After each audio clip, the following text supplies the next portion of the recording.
You know, I think about back in the past when I grew up and how I ate then.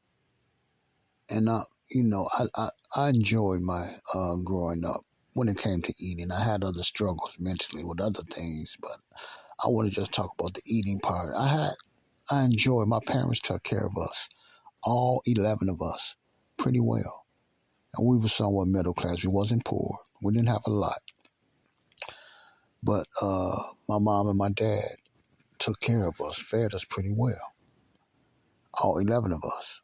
And sometimes I think about that, and sometimes I'm still here in Chicago. And when I do my little walking, I walk by my old residence where I used to live and my neighbors. I just look at my old street, Elizabeth Street, and it brings back those memories, just like music does.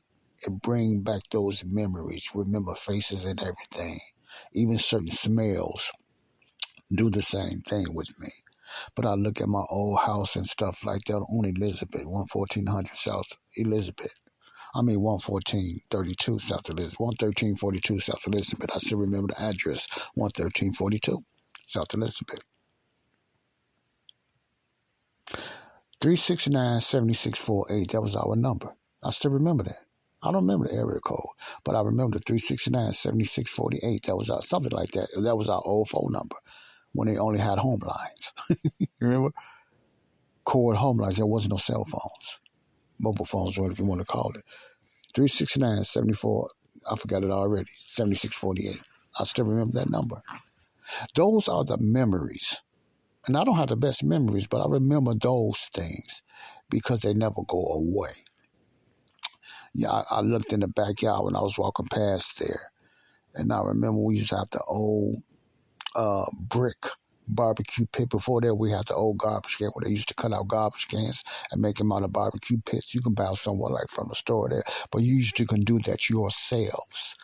Well, they done it themselves. I never done it, but many people made garbage cans out of barbecue pits back then, going into the 70s and even the 80s, you know.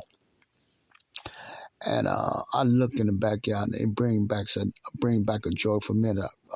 I go back my old school, Whistler School, when I went to elementary school, preschool at, and it bring back old memories that I miss. And then I think about the food that I grew up on and our neighbors, because we basically ate alike in our neighborhoods. And we ate at each other's homes and houses.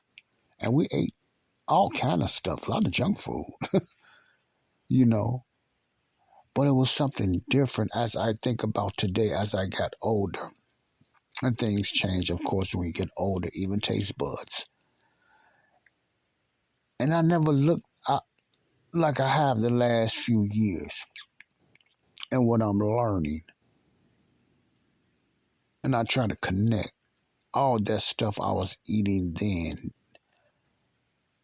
didn't affect me that I know of. Like the so-called same type of foods affect me today if I ate it. And I know some of the things have to do with age, or does it? Let me give you an example. Now, just a theory. Let me give you an example. I mentioned homemade ice cream. And homemade ice cream to me is the ice cream that mom and dad or grandma and grandpapa or granddaddy made at home, not the what they call homemade today in stores, made in factories. The parents basically made homemade ice cream at home. I remember the yellow color. Yeah, they probably had other colors, but I just remember the yellow color of the ice cream makers and the ice cream machines are manual.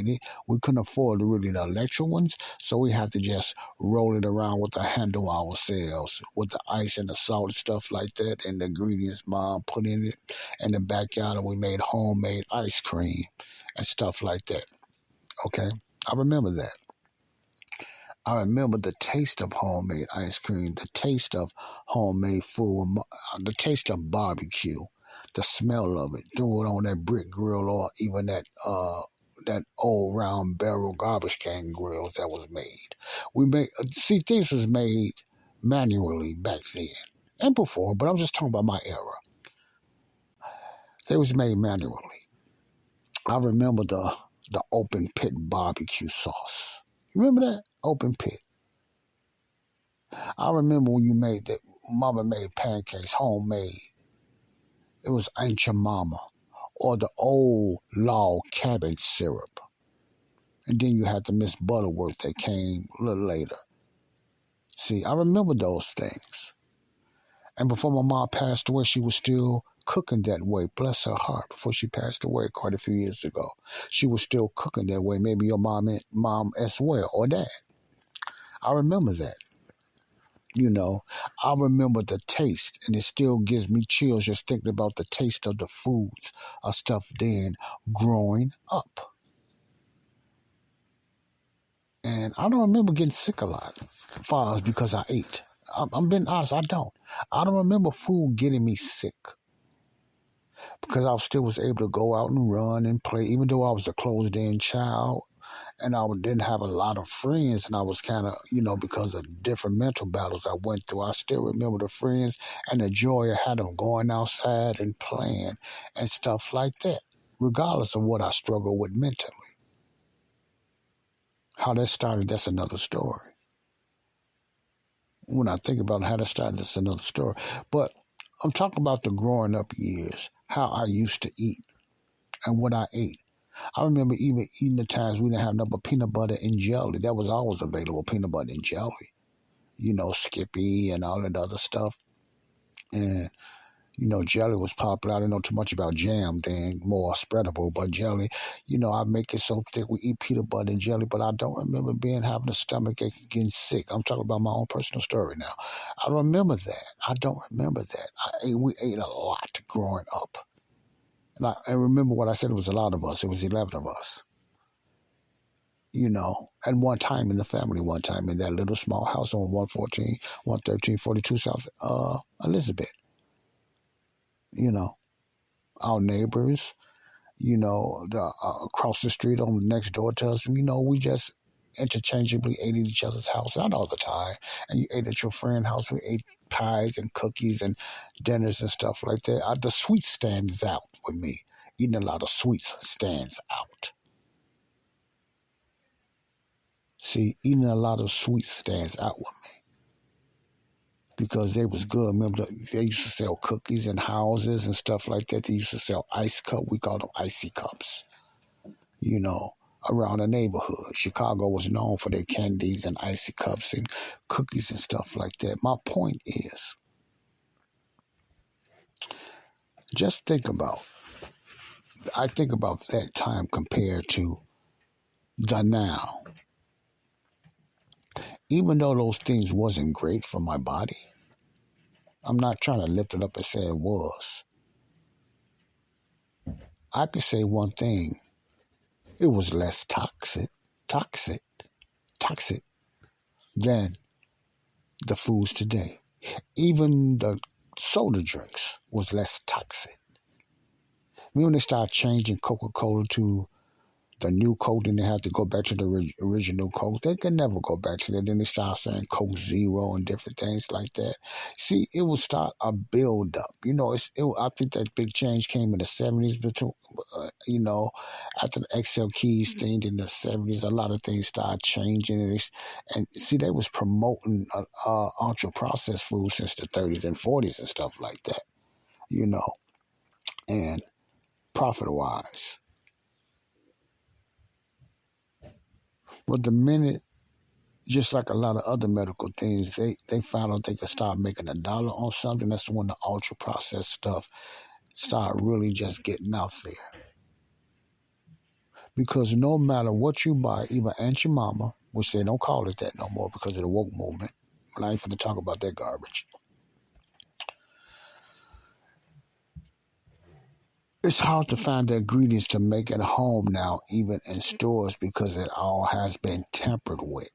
If you ain't growing that stuff and making it yourself, you buy it from a store, believe it, baby, it's been tampered with. So it don't have the same that taste and that flavor. Some people can fool themselves and believe that, but it is something different about the texture because all the other preservatives and all the additives and all the sugar. Sugar is added in everything, even meat, man. Sugar is added in bacon, sausages, and a lot of meat is added sugar. They put sugar in everything. Sugar is the population. Sugar is the bomb. But growing up, we didn't think about that stuff or nothing like that. You were smaller, you was more athletic, you was more mobile, wasn't bothering me then. I don't know, it could have been. But I believe it got worse down the line because they started putting more stuff in the foods. I say food in general, I'm talking about meats and desserts and, all that stuff. The Snicker bars, the candy bars and everything. All that stuff was not good for you, but it was not near as bad as it is now. And maybe they might want you to think because you're older now, you can't eat the stuff like you used to. No, you can't eat the stuff like you used to because it's not the same stuff you used to eat. It's more poison in it. See, the name of this series is The Food That I Love Was Killing Me. It's more poison in the stuff they make. The same Snickers is not the Snickers that I grew up in the 60s and 70s. See? The homemade ice cream you buy at the store is not the homemade ice cream mom and dad or mom and grandma made at home. The bread, Wonder Bread, remember that? Wonder Bread and butternut and all that bread they used to naturally make in fact when factories was good before they changed over and started putting all kind of stuff in it, Franken stuff in it, all that.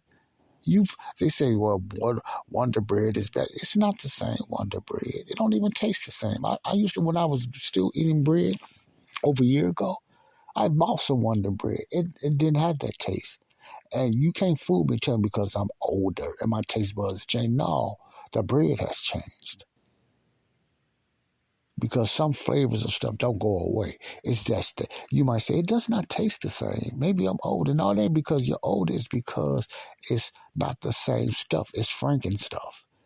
It just has the same name. It's more stuff they added to it.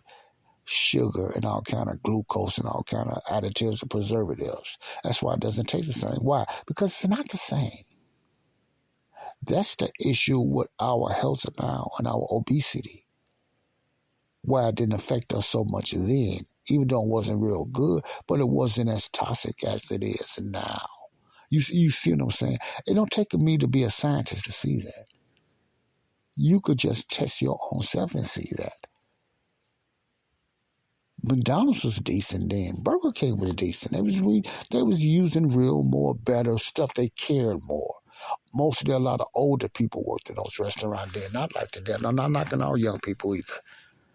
But they just not as careful as older people. When you go to McDonald's and stuff like that, remember the burgers and stuff was somewhat bigger. The Big Mac was somewhat bigger. It's not a coincidence they was. They was. White Castles and all that. Even though White Castles taste, it's not the same taste as White Castles used to be when I was growing up. It don't taste the same, and it had got nothing to do with me being older. It's differently made. You have different owners now. They change things. Kentucky Fried Chicken don't even taste the same. The famous spices like Colonel Sanders brung up, stuff like that. That stuff has been changed. This industry lies to you. All this stuff has changed. It's not that we got old. It's just that they changed things. It's more chemicals. It's more stuff put in it now. And it's not, and it affected our bodies. Man, there's so much I could be talking about that I can observe myself and also with my research. So stay tuned for more Body of Christ Real Talk, Health Talk with Joseph Brownlee. My journey to good health on this series of The Food That I Love Was Killing Me. God bless you all. Peace out. Love you all. Real talk.